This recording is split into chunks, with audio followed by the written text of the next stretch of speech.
Évangile de Jésus-Christ selon saint Luc 12, 32 à 48. En ce temps-là, Jésus disait à ses disciples, « Sois sans crainte, petits troupeaux, votre Père a trouvé bon de vous donner le royaume.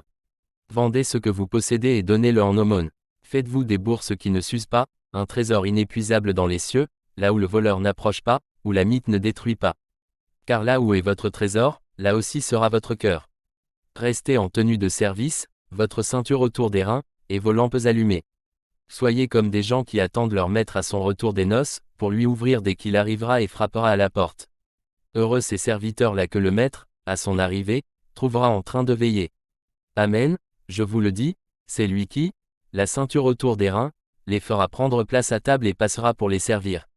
S'il revient vers minuit ou vers 3 heures du matin et qu'il les trouve ainsi, heureux sont-ils. Vous le savez bien, si le maître de maison avait su à quelle heure le voleur viendrait, il n'aurait pas laissé percer le mur de sa maison. Vous aussi, tenez-vous prêts, c'est à l'heure où vous n'y penserez pas que le Fils de l'homme viendra. Pierre dit alors, « Seigneur, est-ce pour nous que tu dis cette parabole, ou bien pour tous ?» Le Seigneur répondit, « Que dire de l'intendant fidèle et sensé à qui le maître confiera la charge de son personnel pour distribuer, en temps voulu, la ration de nourriture. Heureux ce serviteur que son maître, en arrivant, trouvera en train d'agir ainsi. Vraiment, je vous le déclare, il l'établira sur tous ses biens.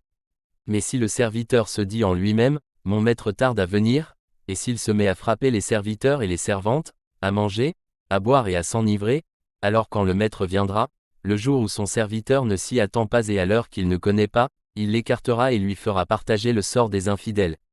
Le serviteur qui, connaissant la volonté de son maître, n'a rien préparé et n'a pas accompli cette volonté, recevra un grand nombre de coups. Mais celui qui ne la connaissait pas, et qui a mérité des coups pour sa conduite, celui-là n'en recevra qu'un petit nombre. À qui l'on a beaucoup donné, on demandera beaucoup, à qui l'on a beaucoup confié, on réclamera davantage. Parole du Saint-Père. Dans la page de l'Évangile du jour, Jésus appelle ses disciples à une vigilance permanente.